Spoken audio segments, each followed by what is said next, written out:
So you guys know that I've been painting a lot over the past few days, and I've been binge listening to a lot of stuff. The other video that I did about my binge listening journey, it was about Gypsy Rose. Well, late last night, it's like 2:30, 3 o'clock in the morning. Somehow or another, the algorithm has brought me to Mr. Ballin's channel. Not that I am a stranger to that channel. I've been listening to him for quite a few years now. So a video started playing and it sounded very familiar. And instead of changing it to something maybe newer that I hadn't heard before, my hands are covered in blue paint. And so I'm just allowing this video to play. As he continues on with the story, I am finding myself listening harder to the details and not so much paying attention to the blue paint roller that I have in my hand. And I wanted to bring this to you guys today because stories like this are the reasons why you have to keep an open mind, you have to be unbiased, and you have to take facts for what they are, but you also have to think of all the possibilities. This story that I want to talk to you guys about today gives maybe an inkling into a very 180-ish alternative theory that I have in the Bryan Kohberger case where he might actually be the guy. But there's some details that are a lot different that work more in him not being the guy if you want to compare these two stories. Now, the story that I was listening to Mr. Ballin tell last night was the story of the true crime serial killer that inspired the movie Scream.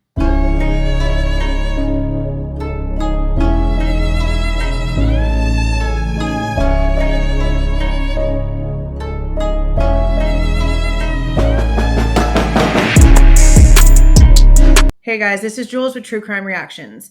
Disclaimer. Everything stated in this video is my opinion and my opinion only. And just like everything else in these cases we discuss here on this channel, everything is alleged. Yeah, so as you guys heard, I was listening to this video and there was just a lot of details in it.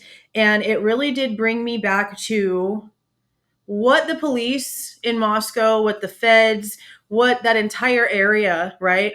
It led me back to the story that they're trying to make us believe happened. And the truth is just the truth here. If you take their narrative, their timeline, everything that they used to basically arrest Bryan, which the state itself has now deemed as irrelevant. If you were thinking of those things in the back of your head whenever you're listening to this story, it sounds extremely similar. Now, I do at the end of this want to point out the differences, or while it's playing, I will point out the differences, but no one can tell the story of Danny rolling better than Mr. Ballin. So I'm going to play clips and pieces from this video so that you guys can hear what I was hearing. And again, I personally do not believe at this point that I can say that Bryan Kohberger is 100% guilty. I just can't. He is leaning more on innocent side based on the fact that there's nothing really there besides something that could get any one of us in trouble at any time. Touch DNA. How it got there makes no sense. Yes, there's other strange circumstances, but just like you're going to find out in this story, there was someone that the cops originally had like dead to rights being the guy, and they were wrong because the blood type was wrong. But they had this guy booked in, brought to court, all the things, at least from the story that I'm understanding, before they finally realized, oh crap, the blood doesn't match. This guy's type this and the other guy's type that, and that just doesn't work. Now, there was still in this story a very big possibility of there being more than one perpetrator. But in the end, Danny, the one who eventually ended up pleading guilty after staying silent and saying it wasn't him for years and years and years and years and years, finally admitted to it. But also said that the other guy didn't have anything to do with it. But forever, the police was like, nah, there ain't no way it was just one man. No, it was just one man. And one of the very crazy similarities is the fact that it was college students, but not just the fact that it was college students, but that one of the college students was a very muscular, athletic, strapping male. And even he didn't stand a chance. Now, again, there are different circumstances, extremely different circumstances. But I'm going to go ahead and I'm going to play you the pieces of the story that I heard that really got my brain sort of moving. And then I'm going to explain to you the differences here. But anyone who's interested at all in this case is going to understand instantly the reason why this got my attention. So where I'm going to start this is after he has taken out that family and he is basically on the run and he is now in Gainesville, Florida, and he has committed like armed robbery on top of these 5 murders. So that's basically how they caught the guy, and that's where I'm going to start it because he had like basically his confession and stuff like on a tape.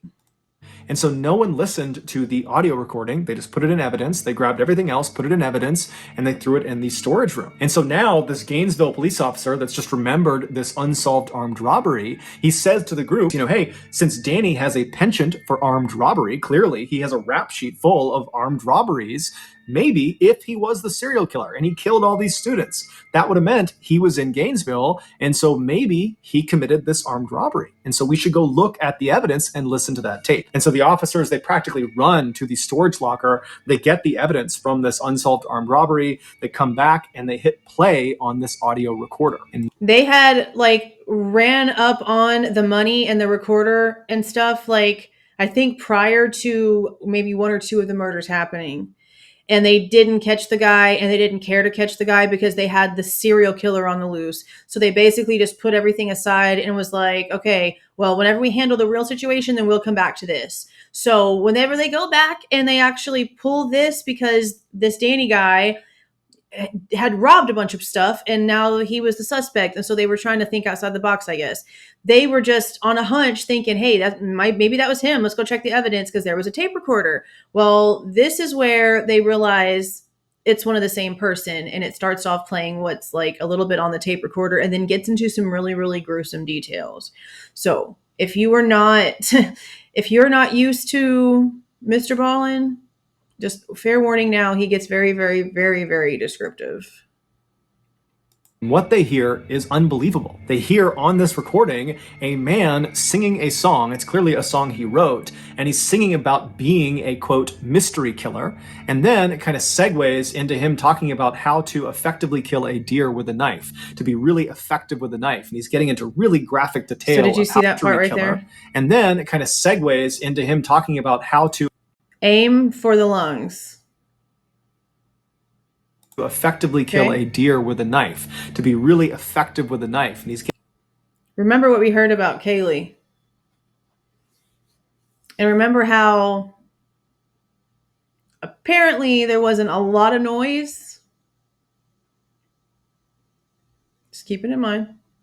Getting into really graphic detail of how to do that. And then, somewhat unbelievably, on this audio recording, the man identifies himself. He says his name is Danny Rawling. And so this audio recording was huge. It meant Danny Rawling, the guy they're looking at as potentially being the serial killer, was definitely in Gainesville, in the woods near the University of Florida, the same time frame that all of the victims were killed. Also, the screwdriver that had been found at this campsite matched the markings that had been made along the outside of some of the door frames of the victims' homes. They also see, now there's one of the differences, because not only was this multiple locations, 2 different schools, I believe, and multiple locations. One of them was also like an apartment with a woman, I'm pretty positive. But he also forced entry. We don't have that in the Idaho case. We have no forced entry, and before they ever gag ordered anything, okay, they couldn't tell us which way the person came into the house or which way the person or persons left the house. And the one thing that Howard Bloom has gotten right so far is the fact that the media has told us and the police have never corrected that there was no like unfamiliar blood scents, no unfamiliar scents or no blood scents that left the house. Now, when it comes to like unfamiliar scents, I don't really think that they would have even bothered with like a human tracker because of all the traffic in that area. But for sure, they used canines for blood and they found none. There was no way for them to know which way the assailant or assailants left the house. So while this guy had, what you're going to hear, time to do all kinds of things, we also need to keep in mind we're being told by the police that if Bryan Kohberger is the one and only person, that he did this in like 8 or 9 minutes. And really sort of like less than that if you want to take into account that the camera right outside of King Road didn't start picking up barking according to what the police are telling us in this now irrelevant probable cause affidavit exhibit, okay? Barking at 4:17, but the car they're claiming that the person was in is speeding away 3 minutes later at 4:20. But how is any of those things possible given the timeline? And also keep in mind, I've done a series of videos that basically prove that the story that the police are telling us, per this exhibit written by Brett Payne, has the vehicle in question still moving around and making turns and whatnots around the neighborhood while Dylan is actively hearing noises inside of the house. My opinion of that has never wavered. Maybe I need to do another video because it ended up being like a 3-part series and just like really concrete that down and put it out again in a shorter version. But yeah, the car in the probable cause affidavit is moving around at the times Dylan is hearing these noises. Nothing's going to change my mind. They also went into Danny's military records, and it showed he had a blood type of B. So his blood type matched the blood type that had been found in all of the victims' homes. And so just like that, Danny became the number one suspect.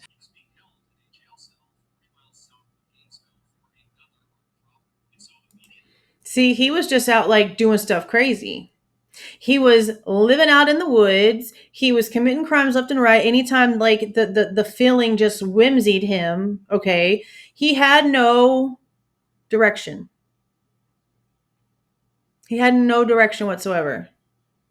That's also like the complete opposite of what they're telling us about Bryan Kohberger.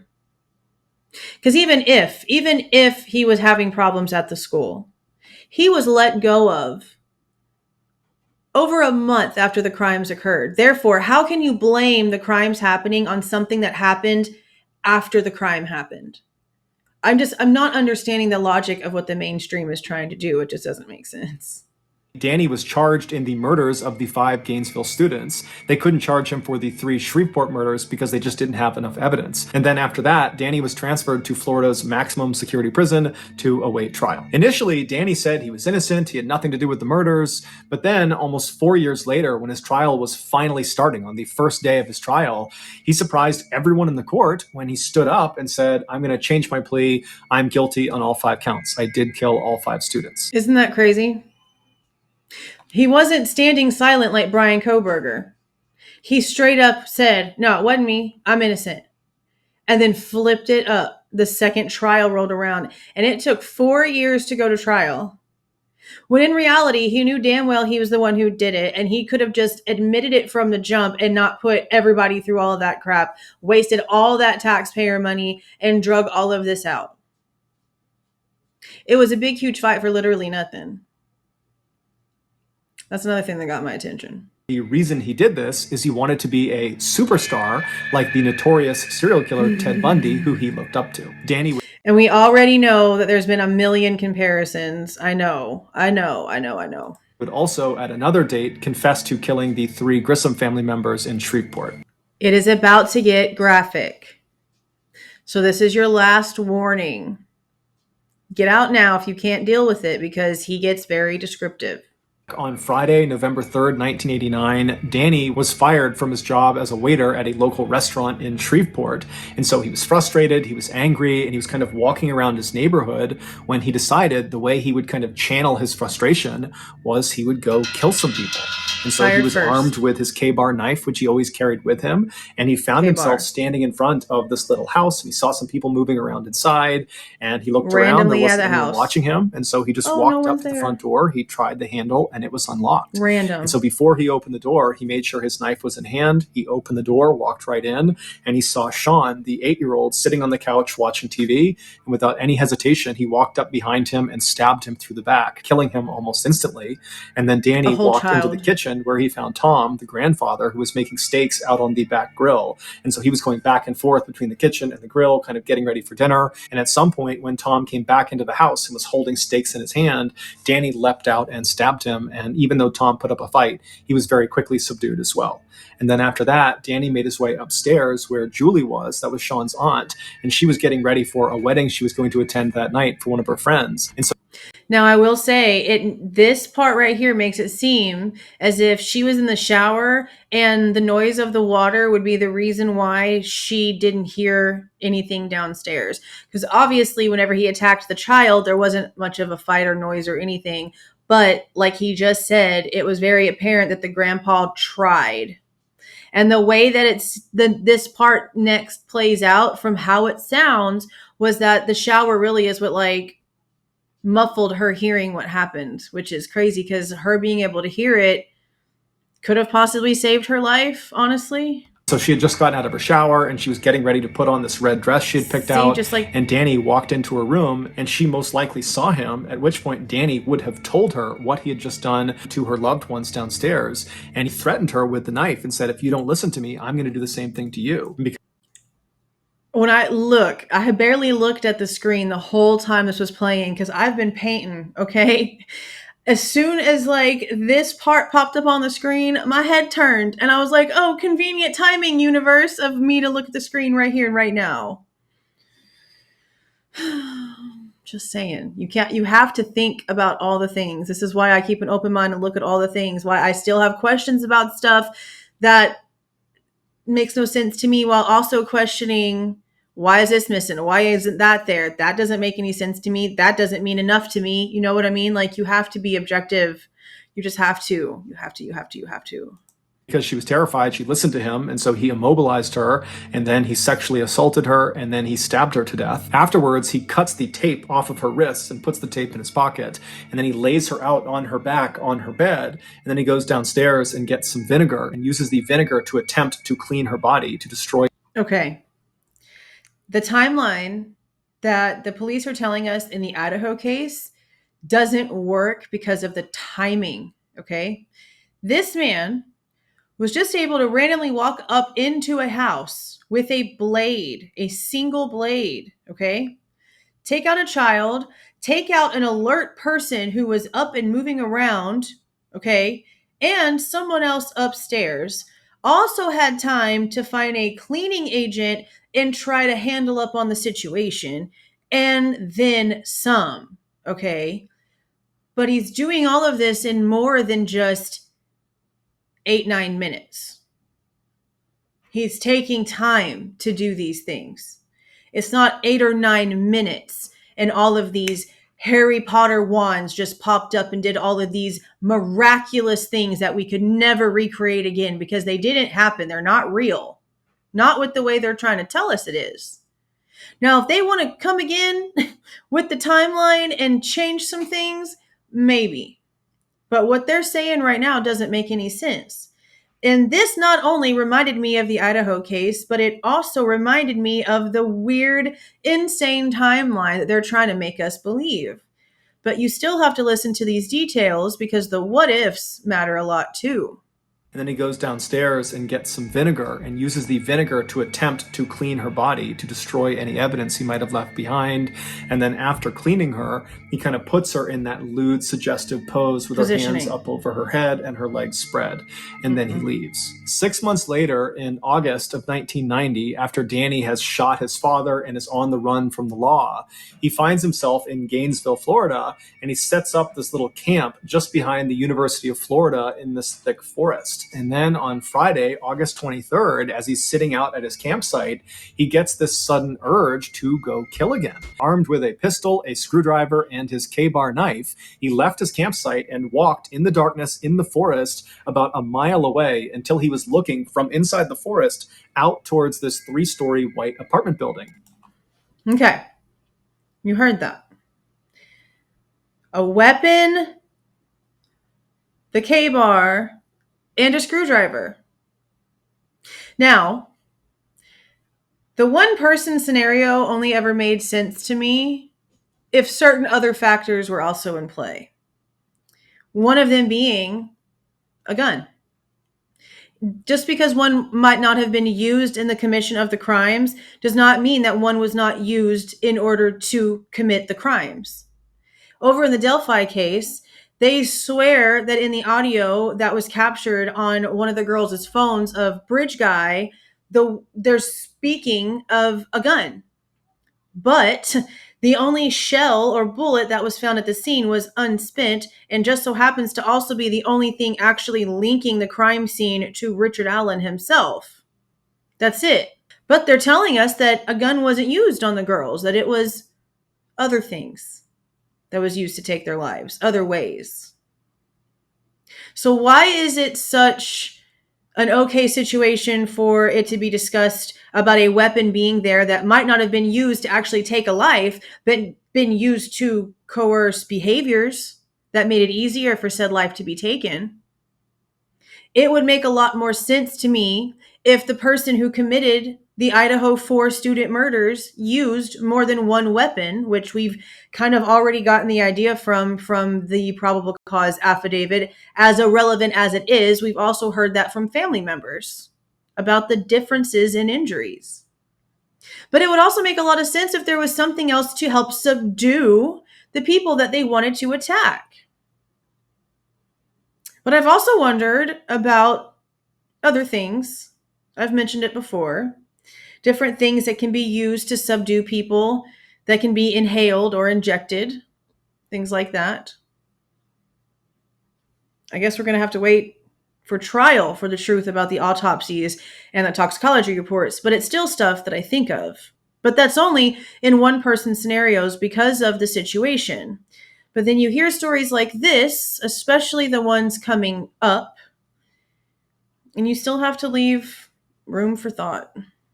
And it's believed that within the last 24 hours, he had been in that area and he had seen two young girls go in and out of this apartment building. And that was all he needed to determine who his victims were going to be. And so those victims were Christine Powell and Sonia Larson. And so when he was standing in front of their apartment building, he eventually strode out of the forest. He walked up to that access door that led him into that stairwell. He made his way up to the door of Christine and Sonia, and he used his screwdriver to pop Forced the door entry. open. He went inside and shut the door behind him and walked into the living room, and he found Christine was sleeping on the couch. And so he left her be. He didn't touch her. He went upstairs and he found Sonia sleeping on her bed. And so as he's standing there, realizing that he has these two girls, he needs to make a decision about which one he's going to kill first and which one he's going to sexually assault. Okay, so right off the bat, he's forced entry and he is able to have walked into the house, into the apartment without waking the one girl that's actually asleep closest to the door that he just broke into. He was able to completely get past her and move farther into the house without being noticed. That's freaking scary. And so as he's standing there looking over Sonia's bed, he decides he's going to kill Sonia and then he's going to sexually assault Christine. And so very casually, I can't even imagine a situation where I would feel like those are my only two choices. And those are the only two choices this man literally wanted to make. He went out on a mission to only have those choices to make at the end of the night. I'll just never understand it. I'll never understand it at all. He walks into Sonia's room. She's fast asleep. She's on her back, and he pulls out a piece of duct tape, and he gets the duct tape in one hand, and he pulls his knife out in the other, and he presses the duct tape over her mouth, which wakes her up, and then he drives the knife into her chest. And so Sonia would put up a pretty incredible fight, but ultimately she would succumb to her injuries. And then after she was dead, okay, right there. Okay, now there was rumors at the very beginning of the Idaho case about them being tied, possibly having stuff on their mouths. Okay, what if at some point maybe they did, but the evidence of that had been removed, like this guy removed duct tape and just left residue? Just because they didn't tell us that there was residue doesn't mean there isn't. It doesn't mean that there is just because they're not saying anything either. This is, again, just me talking out loud based off of something that triggered things in my brain about this case that I heard while I was painting. Okay, let's just keep that in mind during this entire video. But to be able to have snuck in and duct tape someone's ability to make noise while you've also punctured them in their lungs where they really now can't really make a lot of noise because they're like unable to breathe.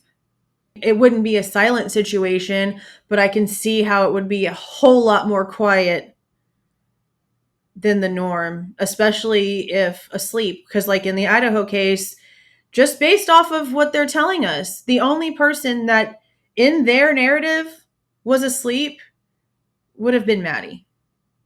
But that's it. Maybe Bethany, maybe Bethany, but we can't even really say that based off of other things that we've heard.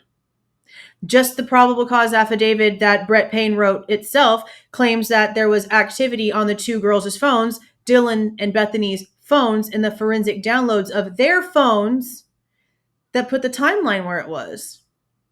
And the families have come out, the Goncalveses, for one, have come out and said that the two girls were communicating with each other. And that's been told to several outlets, several people on several platforms by one person.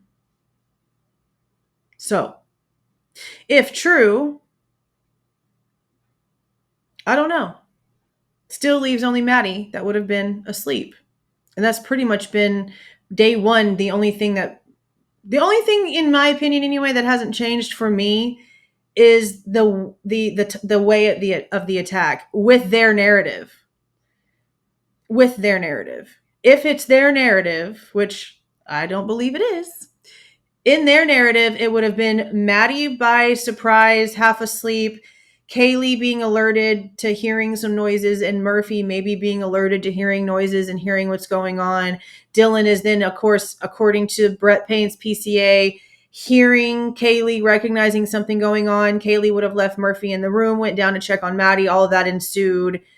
DoorDash shows up as perpetrators coming down the stairs as Xana and Ethan are going back to their Xana's room from getting the DoorDash, and boom, there all that is. Or maybe one of them went to go and get the DoorDash, because we don't even know if it was handed to them or if it was left at the door. That was one of those things that crazy, probably bot-driven foreign channel Lazy Masquerade got wrong when it said something very specific about the DoorDash delivery that I'm not even going to repeat because it is no way true. No one knows any freaking anything about the DoorDash, and this person's just out there literally making crap up. We're not even going to go back there. We're just not. So again, just comparing, contrasting, thinking out loud. Danny just left her where she was, and he went downstairs and he found Christine was still asleep on the couch. She had not woken up from the commotion upstairs. So there was some sort of commotion, not as loud as it could have been because of how he did subdue her out of a deep sleep, but there still was noises, there was still sounds, there was still a commotion, and downstairs did not wake up. Fair enough. And so he walked right in front of her, and standing over her with his knife, he kind of nudged her awake. And when she woke up, he had a piece of tape, he put it over her mouth, and he told her to be quiet. He held up the knife and told her that I just killed your roommate, and if you don't listen to what I'm going to say, I'm going to kill you too. And so naturally, she complied to what he wanted. And so she let her wrists be tied, and then at that point, he cut her clothes off, he sexually assaulted her, and then he stabbed her to death. And so after she was dead on the ground, he went. And see, as far as I can remember, like, I highly doubt that, like, all of them would have been without clothes. But I've really been really curious about Kaylee and Maddie. And none of that has ever been answered. Like, when it comes to where the knife sheath was apparently found, we're hearing, location of the sheath when it comes to the bed, a comforter, and Maddie's body. Okay. And then we're getting descriptions of how Maddie was on the bed versus how Kaylee was on the bed. But we're not hearing about their clothes. We're not here, as far as I can remember, and please correct me with valid and verified official information if I am wrong, but we never heard about their clothes. I don't personally think if Kaylee is unclothed that it was done prior to. I think it would have been out of anger after the fact. But if Maddie is unclothed in any way, it, to me, would have been completely intentional and the point. That's why, again, the narrative that they're trying to give doesn't really make a lot of sense, because the man they're trying to tell us did this has no connections whatsoever. And that's both sides now telling us. Nothing connects these 5 people. 7 if you want to count the 2 that were living in the house that didn't die that night. It's just all crazy, crazy, crazy, crazy. And so after she was dead on the ground, he went and got that towel and that soap, and he began cleaning Christine's body to try to remove any evidence he might have left behind. And then he cut the duct tape off of her wrist and removed the duct tape from her mouth and put those in his pocket. And then he positioned her in that kind of lewd, suggestive position that she was found in. And See, so again, he had time to restrain, subdue, remove the restraints, and position the bodies and clean the bodies. He had time to do all of those things. They're telling us Bryan Kohberger apparently did it in 7 to 9 minutes on 2 floors in the dark. One man. Nothing in between crime scenes to let first responders know without asking, does anyone else live here? That they need to go check upstairs. No blood leading outside the house. One latent shoe print, meaning somebody miraculously just hopped down on 1 foot from the heavens and then hopscotched back out of there. Or somebody took a shoe and dipped it in something biological and just tapped it in front of a door, maybe.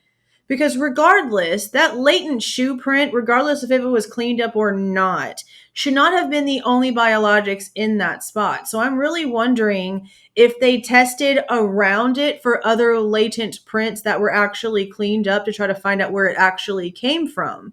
Because the direction in which it was going is what actually matters. And they really didn't tell us anything. They're just claiming that there being a latent shoe print where it was in front of Dylan's door matches her story, but does it? Because her story doesn't end with the person actually leaving the house. It ends with something that none of us believe is true. So And then Danny went back upstairs and cut the clothes off of Sonia and then positioned her on the side of the bed in a suggestive position as well. And then Danny leaves the apartment. So he goes back into the woods. He walks in the wood line back to his campsite. But when he got there, he was just too jacked up. He was too excited from what he had just done that he just couldn't control himself. All he wanted to do was go out and kill again. And so he managed to sit at his campsite for a total of 8 hours before he couldn't help it any longer. He had to go back out and find another victim. he got like the taste of it again, because it wasn't the first nor the second time that he had taken a life in this scenario. Okay. It was like, I think that was like victims 4 and 5, if I'm counting correctly. 4 and 5. Because there's 2 more college students that live together and then another lady. I'm pretty positive here, unless I've got 1 or 2 of them backwards. But there's more. There's more. So when it comes to the situation that we're being told, okay, maybe I could understand somebody having like the energy and the adrenaline to be able to maybe take out 4 people, including a male close to their size because of this story. But then again, I don't know, because this guy in this scenario has a whole, what did he say, 6 or 8 hours of like recuperation time in between. But would that make the adrenaline like go away and not be like as pumped whenever he went back? Or would he have been like more adrenalized and like, able to subdue even more people if he wanted to, if it would have been like back-to-back scenarios? That's like one of the big differences here in these stories. His next victim, he decided, would be this woman he just happened to see a couple of days ago. He was walking down the road near this row of apartments near the school, and he looked into one of them, and he just saw there was this girl in this apartment, and he just thought for a second, I bet she lives alone there. But that was the entire interaction. He didn't know this person. He was just kind of guessing that she might be alone in there. And he's like, okay, I'm going to go back to that apartment because I think that woman is alone. And that woman would be Krista Hoyt. Okay. So here's a situation where there really was no connections either. All of these people that this man attacked besides his father, but he didn't have connections to any of these people either. None at all. They were literally all randomly chosen. And we did a story, which we need to do a follow-up on, actually. I need to do a really deep dive follow-up, to be honest, on the situation that we had where there was like a 7-year-old who had just randomly saw this guy walking across the RV park whenever he was visiting his grandfather and decided later on that night that he was just going to go get the gun out of his grandpa's truck and go kill the guy. And he snuck into his little RV camper thing and shot him point blank, apparently. had no remorse, put the gun up, and went like a few years without saying anything until he threatened to take the life of another student. And then all of a sudden, he's confessing to something he did a few years prior when he was like 7 or 8 years old. And he's like boasting about it. And again, this man didn't do anything wrong to him. He never looked at him. He didn't even notice him whenever he was walking by. The guy would have never even known that the kid was standing there. And that's all it took. And these are the same scenarios. So that's why I'm saying the narrative that the police are telling us isn't working because they're trying to make us believe that he stalked and surveilled and blah, blah, blah, blah, blah. Well, this guy didn't do any of those things. Even with this chick, he saw her walking alone one day and just happened to remember it whenever he was on the prowl. The last time he saw a prey that looked weak enough. Okay, that's all it was. It really makes you think, and it's scary. It's really super scary. And not just for like with this case or whatever, but it's like freaks you out about what is actually watching you. When you pull into your driveway or get out of your car in your apartment complex parking lot to walk into your apartment or anything like that, how do you really know what the hell is out there in the dark watching you behind a bush, behind a trunk of a tree, in a car, on the next corner? It's freaking scary. It's so freaking scary. And so in the early morning hours of Saturday, August 24th, Danny leaves his campsite with his screwdriver, his gun, and his K-bar knife, and he walks about a half mile away from his campsite until he's still in the woods, but he's looking out at the back of Krista's apartment. And then at some point, he walks out of the forest, he walks right up over her fence and gets up to her back sliding door. He uses his screwdriver to pop the sliding door open. He slides it open, he steps inside, Now, and he finds... Right there, he just said he used it to pop the sliding glass door open. Is it possible that a similar thing could have been used to open the Idaho 4 glass door, but that it wasn't actually like locked enough maybe, or it just wasn't like a strong enough lock to where once that little thing got just like popped out of place, it maybe didn't look like it was broken into? Because we know that the front door was a PIN code, but we also know that like everybody and their mama in that neighborhood and beyond had the PIN code to that front door. So unless this was somebody who had the PIN code or somebody that was let in, or the DoorDash driver is not being honest about things, or we're not being told the truth about the DoorDash thing, then it would have to be something like that because there's no forced entry. There are ways that you could break into places and it not leave marks. Freaking scary. Again, scary. Krista is actually not in her apartment. There's no one in her apartment. Oh, this gets worse. But instead of leaving and finding another victim, he decides he'll just wait for Krista. And so he shuts the sliding back door and he goes into her bedroom closet and shuts the closet and then just waits. And he stays in her closet for several hours until around 11 a.m. that morning. Krista comes home, and when she was in the house, he waited a little bit longer to make sure she didn't know he was there. And then at some point, he kind of slipped out of the closet, snuck up behind her, and put her in a chokehold. Now, at first, Krista tried to fight back, but eventually she realized she could not overpower whoever this was. And at that point, she said, okay, what do you want? It's so sad that they like end up giving in. I mean, we probably all would, right? End up giving in at the very end because they think it's going to help the situation, but in the end, it's just prolonging the inevitable. It's so screwed up. It's just screwed up. But this was another thing that I thought about whenever we weren't getting like, before we really knew what was going on with like the back and forth calls to Jack, right? I really thought that maybe somebody had been like waiting in the house, had maybe taken out Xana and Ethan, and then took out Maddie and Kaylee after they like got in the house.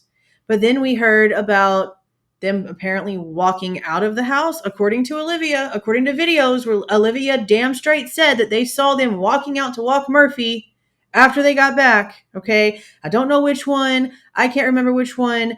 Millions of people remember it. It happened. Okay. It happened when they had to go back in order to clarify the timeline in which the girls actually got back to the residence because the police refused to make it precise. They came out and said that too. They saw them leaving the house again to walk Murphy, he had to go to the bathroom. It's like, duh, he's a dog. Of course he would need to go to the bathroom after they had been out drinking for like, what, over 4 hours at that point? Yeah. But then we also have the Goncalves' claim that Jack let them listen to one of the voicemails that Kaylee left him. And it was about the dog and her leaving and normal drunk things that drunk ex-girlfriends say to their ex-boyfriend's voicemail at 3 o'clock in the morning. That's whenever those kinds of thoughts like disappeared.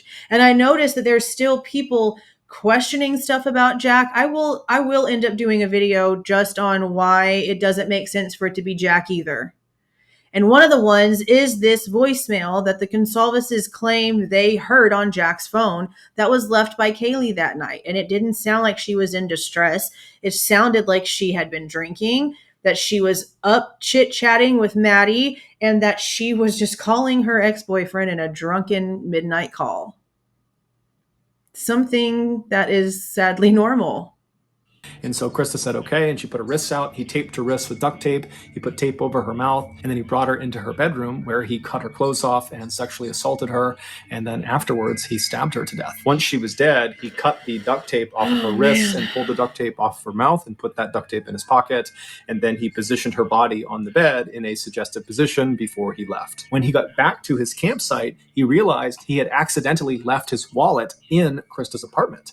And so, calm as can be, he walked back through the forest, right back into Krista's apartment. He found his wallet, and he was about to leave when he thought to himself, well, wait a minute, I should mutilate her body. And so he pulled Krista's body off of the bed. It's about to get bad, but something was forgotten, and he went back to the apartment and was able to get back inside and do some more things. Now, this, of course, if you've been here for a minute, you know exactly what this reminded me of. It reminded me of the 9 a.m. ping situation in the now apparently irrelevant probable cause exhibit, okay? The one where it claims he left his apartment area around 9 o'clock that morning, which would have been less than 4 hours after he apparently got back to his apartment, if I'm remembering that timeline correctly. Got back to the King Road area, stayed there for 10 to 12 minutes, and then was back at his apartment in Pullman by 9:32 a.m. It was very specific. I kept that in mind, and I have this entire 18 plus months of this situation because of how specific it was. And it's weird. And one of my very first theories before we started seeing so many Swiss cheese type holes in this case was, what if he realized he forgot the K-bar? And this is where WSU Kim's story kind of like played with my mind, which is why parts of it have still kept my attention, especially with the 8-hour delay in the 911 call. What if the sororities were called? What if the fraternities were called? What if? And what if Bryan Kohberger is the guy? And what if he left the knife sheath? And what if he went back at 9 o'clock in the morning? And what if the reason why he didn't do like Danny Boy here did and went back inside the house to said get thing that he left was because a front door was open that he didn't leave open? People were wanting in and out the house doing things that they weren't supposed to be doing, and maybe he didn't know what the hell to do and freaked out and just left. Maybe. That's something that I've thought about too. There wasn't just that theory. One of the other theories I thought was that maybe if it was Bryan Kohberger and he really did all these miraculous things that make no actual logical sense to the human capability, okay, that maybe he went back between 9 and 9:32 to purposely leave the knife sheath because he wanted to get caught. Or maybe he just knew who actually committed the crime, or maybe heard about it because all these sororities and fraternities were hearing about it, and somehow or another he also got notified of it, and just to play the game and prove that he's the smartest in the room, he planted his own DNA on a knife sheath. I've thought about all kind of crazy shit. Okay, I don't sit here completely blindsided. The facts are the facts, and the facts don't add up, Jack. And there's nothing that I can do about that because I'm not the one presenting the facts. I'm just the one out here trying to make them make sense. So while I do have all these theories, I sometimes feel like I am giving him too much credit with some of them, but then maybe not enough with some of them too. But then again, I don't know Bryan Kohberger. I don't.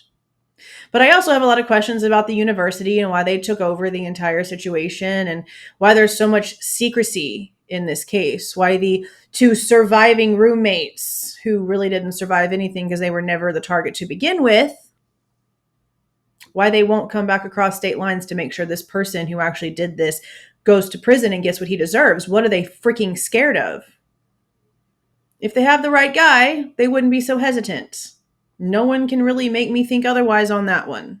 Okay, I'm going to press play, and this is again where it's worse than before. Okay.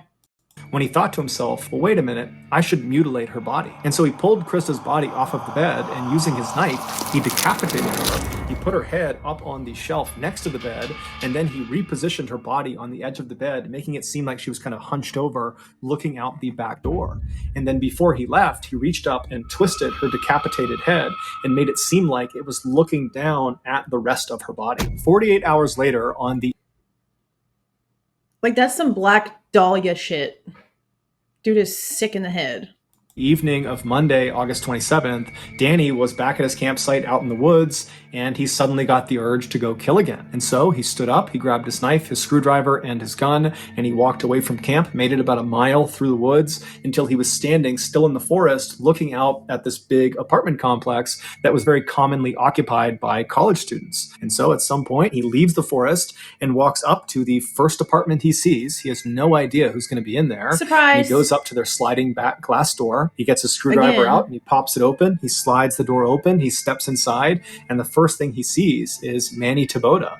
Now look at this guy, strong former football player who's laying in his bed. And Danny just walks over and starts stabbing him. And Manny wakes up and puts up one heck of a fight. But ultimately, Danny is able to overpower him and kills him. While Danny was stabbing Manny, the other resident inside of this apartment, 23-year-old Tracy Paulus, she was in the shower. And so she gets out of the shower and she hears all this commotion down.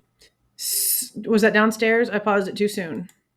Inside of this apartment, 23-year-old Tracy Paulus, she was in the shower, and so she gets out of the shower and she hears all this commotion down the hall. Okay, so in this situation, down the hall, they're on the same floor, and even though she's in the shower, she can hear the fight. The situation from before, the family in Shreveport that this man attacked, the daughter was upstairs taking a shower, getting ready for a wedding, and her father got attacked downstairs and put up a fight, but she didn't hear anything because of the shower.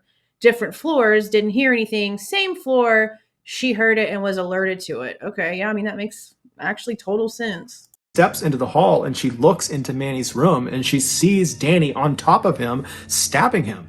And so Danny looks back, he sees Tracy, Tracy screams, she runs down the hall into her bedroom, she slams the door behind her, she locks it, and then she leans up against the door to try to keep it shut. Meanwhile, Danny just continues to stab Manny until Manny... Does he not freaking look like Ethan? Does anyone else see it? Remove the glasses, okay? It's freaking me out. He is dead. And then Danny stands up and he just walks down the hall, calm as can be. He gets to the bedroom door where he knows Tracy is. She's trapped. She can't go anywhere. And he begins to smash the door down. He's ramming it with his shoulder. He's kicking it over and over again. And Tracy's screaming for him to stop. But eventually he manages to just kick the door down. And as soon as he's inside the room, Tracy kind of stands back and she says to Danny, "Are you the one?" And Danny looks at her and says, "Yes, I am the one." I'm the one. What a freak. What a freak. Okay. It's way beyond obvious why that got my attention, right? Objective thinking, stay open-minded. Okay. Again, the timeline that they're telling us in which he did all of these things, plus the way that everything seemed to be pretty cleaned up in between the crime scenes. All right. We know that obviously inside of the two bedrooms, it was a horror show. Okay, we know that. But in between the scenes and leading out of the house and any actually answers to anything, those things don't exist. So for the timing that we're being given and how immaculately clean this was done, for him to not have anything in his vehicle, his office, or his apartment, and you know damn well that they took apart his vents, his filters, everything. Okay.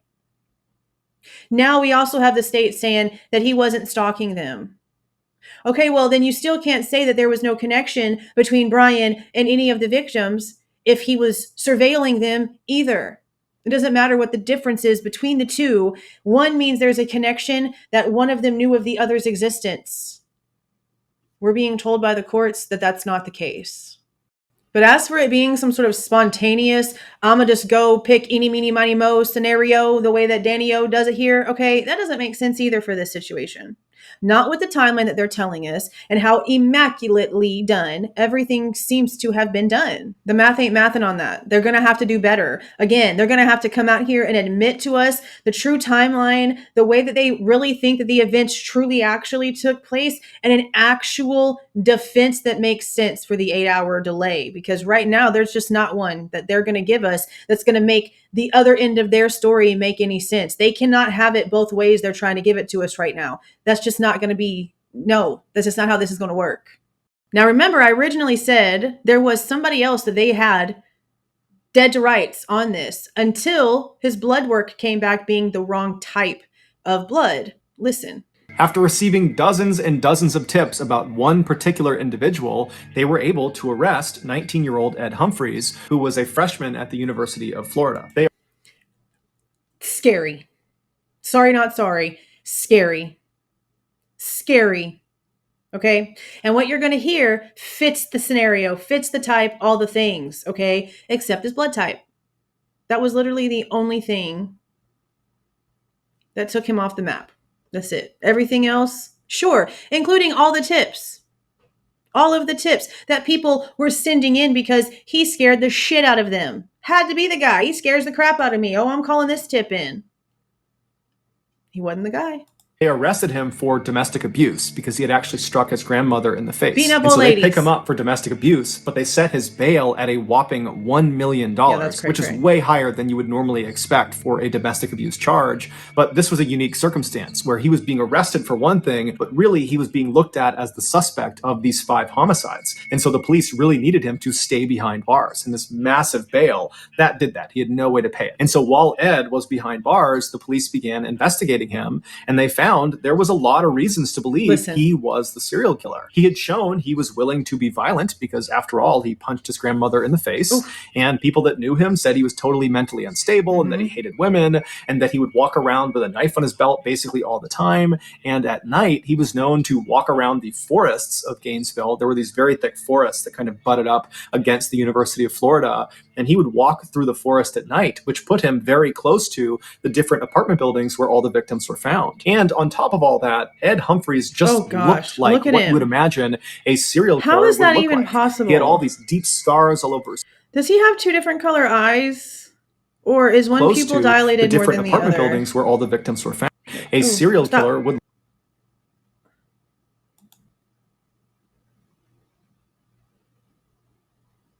I'm trying to legit figure out what's happening here. Okay, so right here, both of his eyes are like, damn, like almost white out white. They're so freaking blue. Wow. That's actually really insane. And then over here, I have never seen... where all the victims were found. And on top of all that, Ed Humphreys just... I have never seen somebody with 2 different size pupils in their freaking eyeballs.